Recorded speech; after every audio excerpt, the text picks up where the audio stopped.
Salam dan bahagia. Saya akan menjelaskan pengertian dari penalaran. Penalaran yaitu praktik yang benar harus dilandasi teori yang benar. Maka dari itu, dalam membentuk suatu teori dibutuhkan suatu penalaran. Penalaran adalah proses pemikiran yang logis serta sistematis yang digunakan untuk membentuk dan mengevaluasi kepercayaan, pernyataan atau asersi. Selanjutnya adalah unsur penalaran. Unsur penalaran dibentuk atas dasar 3 unsur atau konsep penting, yaitu asersi, keyakinan, serta argumen. Ketiga unsur tersebut saling berhubungan satu sama lain karena ketiganya merupakan bukti untuk pengevaluasian dari pernyataan teori. Unsur penalaran yaitu yang pertama, asersi, merupakan suatu pernyataan atau biasanya positif yang menegaskan bahwa sesuatu adalah benar dan sesuai kenyataan. Asersi biasanya disajikan dengan struktur atau diagram tanpa menunjukkan makna atau arti. Yang kedua yaitu keyakinan. Keyakinan merupakan kebersediaan dalam menerima suatu kebenaran pernyataan. Yang ketiga, argumen, merupakan pernyataan-pernyataan yang terkait dengan penyimpulan yang akan menghasilkan suatu keyakinan. Fungsi dari asersi yaitu dapat digunakan untuk bahan dalam argumen. Di dalam argumen, asersi memiliki fungsi sebagai premis dan konklusi. Premis yaitu asersi yang digunakan untuk mendukung konklusi, sedangkan konklusi yaitu pernyataan yang diturunkan beberapa atau serangkaian asersi. Keyakinan dalam konklusi dibatasi keyakinan terhadap premis. Jenis asersi atau pernyataan ada 3, yaitu yang pertama, asumsi, pernyataan atau asersi yang diyakini benar meskipun tidak dapat menunjukkan bukti kebenarannya. Yang kedua, hipotesis, pernyataan yang kebenarannya belum diketahui, biasanya berupa pernyataan yang memiliki kemungkinan salah. Yang ketiga, pernyataan fakta, pernyataan atau asersi yang kebenarannya sangat kuat. Keyakinan yaitu kebersediaan menerima asersi atau pernyataan tersebut benar. Keyakinan timbul karena adanya kepercayaan terhadap asersi. Ada beberapa sifat penting keyakinan, yaitu yang pertama, keadabenaran. Untuk dapat menimbulkan keyakinan, asersi harus ada benarnya. Yang kedua, bukan pendapat. Keyakinan harus dapat dibuktikan secara objektif apakah salah atau benar yang diharapkan akan menghasilkan suatu kesepakatan. Sedangkan pendapat yaitu asersi tidak dapat ditentukan benar salahnya. Yang ketiga, bertingkat. Tingkat keyakinan ditentukan oleh kuantitas dan kualitas bukti yang mendukung asersi. Yang keempat, berbias. Keyakinan dipengaruhi preferensi, keinginan, dan kepentingan pribadi. Yang kelima, bermuatan nilai. Penting atau tidaknya suatu keyakinan yang dipertahankan seseorang. Yang ketujuh, berkekuatan, tinggi kepercayaan seseorang terhadap asersi atau pernyataan. Yang kedelapan, veridikal, kesesuaian dengan kenyataan atau realita. Berketempatan, yaitu kelentukan keyakinan mudah diubah dengan informasi yang relevan. Melanjutkan penjelasan materi sebelumnya, yaitu argumen. Argumen merupakan bukti rasional tentang asersi. Fungsi asersi yaitu sebagai premis dan konklusi, dan juga merupakan komponen argumen. Contoh argumen pertama, merokok bisa menyebabkan kanker dan serangan jantung karena mayoritas penderitanya adalah perokok. Kedua, jika seekor hewan dapat menyusui dan melahirkan anak, maka hewan tersebut memiliki paru-paru karena seluruh hewan yang dapat menyusui dan melahirkan mempunyai paru-paru. Berikut jenis argumen. Ada beberapa, yaitu pertama, argumen deduktif. Argumen deduktif adalah proses penyimpulan dari pernyataan umum ke pernyataan khusus sebagai konklusi atau simpulan.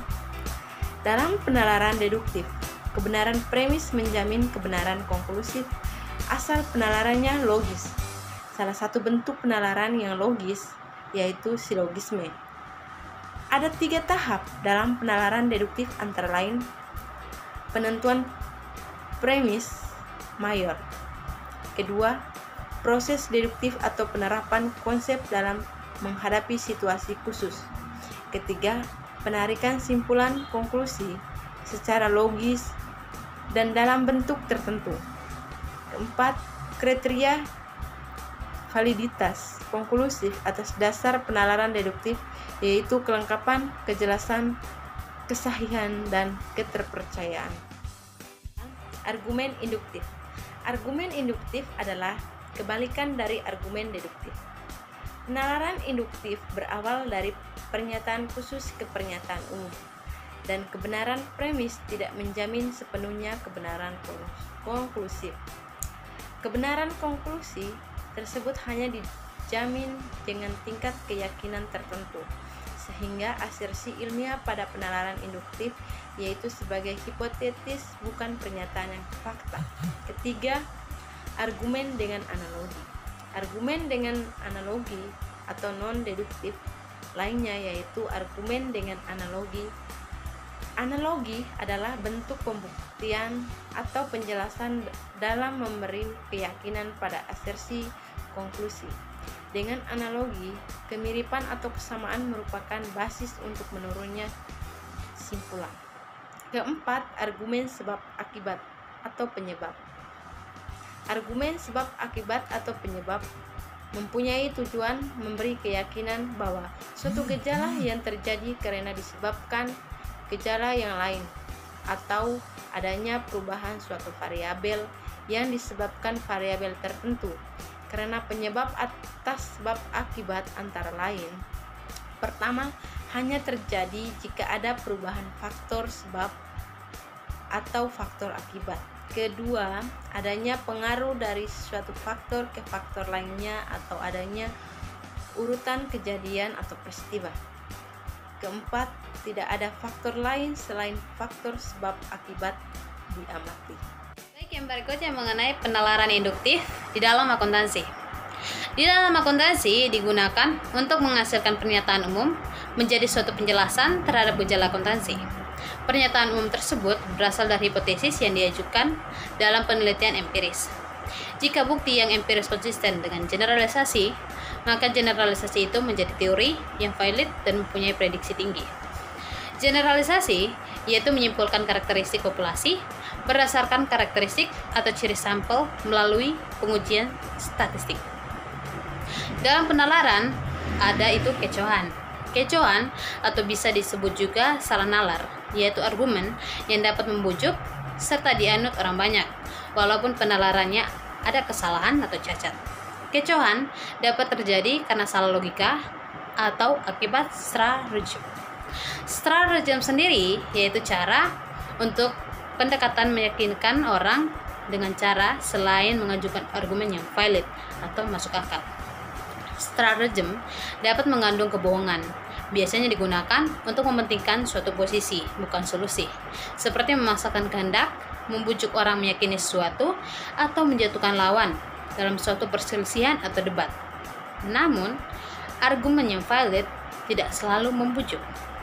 Cara-cara stratagem dalam dapat berupa persuasi tak langsung, membidik orangnya atau melemahkan, menyampaikan masalah, misrepresentasi atau memutarbalikkan atau menyembunyikan fakta, imbauan cacah atau banyaknya orang, imbauan otoritas, imbauan tradisi atau cara lama, dilema semu atau mengaburkan argumen, imbauan emosi atau menggunakan tipu daya atau muslihat.